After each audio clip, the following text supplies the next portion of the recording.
the first thing that came to my mind is that you always bring your perspective about the teachers, what they do, how they do, and their progress during these years. So if you can tell a little bit about this and how many times you've been here. Yep. So this is my fourth time coming to Terra Livre over the last 6 years. And during that time, I've been able to watch the teachers grow and become better teachers during their time here at Terra Livre.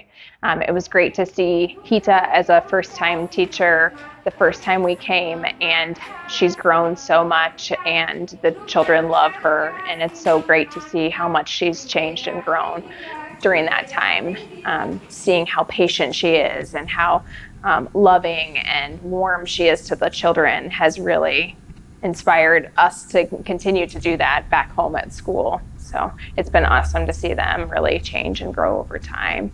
And just to see how much the children love them is really, really impressive. And being doing what you do at Dowling,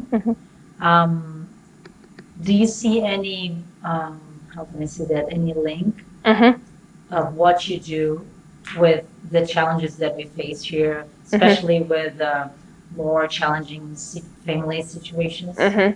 It's very evident how similar our worlds are, in the sense that, if a student's basic needs aren't met, it's hard for them to come and be interacting with other kids. And so for them to be able to come to Terra Livre and have 4 meals a day, and to be able to, take a nap throughout the day and brush their teeth and have those basic needs met here at Terra Livre helps them to then come in excited for the day, and then also want to engage in the different activities that they're doing throughout the day, which is no different than back home. If our kids don't have their basic needs met at school, then when they get to school, it's hard for them to be prepared to learn. And so I see that same thing here at Terra Livre, is when we're meeting those basic needs, they're so much better able to learn and listen to the teacher when they're here. So that's pretty important.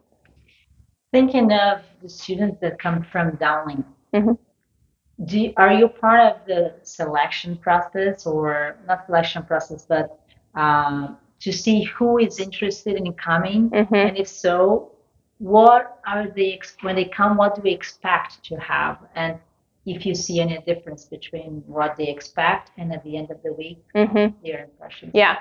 So the first couple trips that I came on, I was new to the Terra Livre process, so I didn't really help with the selection process. And then over time, unfortunately, COVID, slowed down the ability to bring more and more students. And so now we're starting to pick up more and more momentum. And so a lot of the kids that are wanting to go or come to Terra Livre are really excited to work with kids and meet the kids.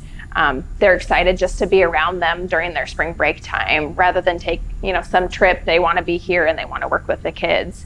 And I think from the beginning of the week to where they are, now later in the week, they create a bond that they didn't expect. They have this love for the kids that they didn't anticipate before coming. And now, they're really having a hard time saying goodbye to those kids, because they've built that relationship with them over the week. So it's going to be a hard day for them today. But do you think it's still worth it? I mean, because yeah, absolutely. It's sad. It's also sad. Yes, it's been hard on the kids to, see, the living situations that some of these families are in.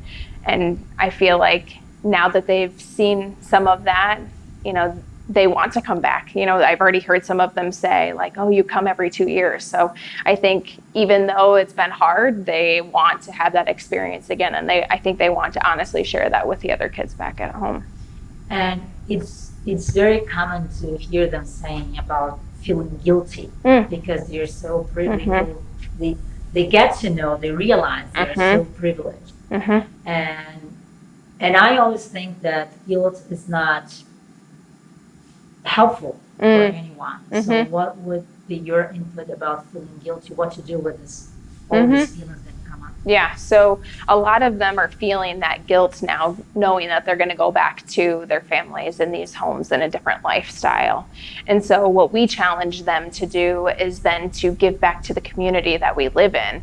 And while they do service hours for school, this is really an eye-opening experience to say, like, there are other opportunities in Des Moines where you can be giving back to students or giving back to the community. And so while they may be feeling guilty right now, we try and encourage them to channel that guilt into more action when we get back home to Des Moines. And also that I think it's very common to hear also that this realization that this happiness doesn't come from the material stuff, isn't it? Yeah, I think they have quickly seen how much joy they can bring to the kids without the physical, toys and games. They just can play with them on the playground and run around with them. They get to experience that joy and that love through just the actions here when they're playing with the kids.